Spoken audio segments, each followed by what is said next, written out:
अस्सलाम वालेकुम, मैं हूं मरियम मुश्तबा। आज का हमारा टॉपिक है अहकाम मीम साकिन। अहकाम मीम साकिन में 3 तरीके के अहकाम होते हैं, इदगाम, इख्फा और इजहार। इदगाम का मतलब होता है मिलाना।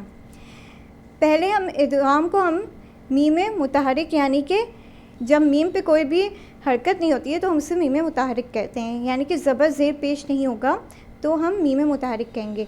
यानी कि जब हम पहले वाले मीम को नहीं पढ़ेंगे और दूसरे वाले मीम को शिद्दत के साथ अदा करेंगे, जैसे कि अम्मा। इसी तरीके से हम दूसरे अहकाम की तरफ जाते हैं। दूसरा अहकाम है हमारा इख्फा। इख्फा यानी कि छुपाना।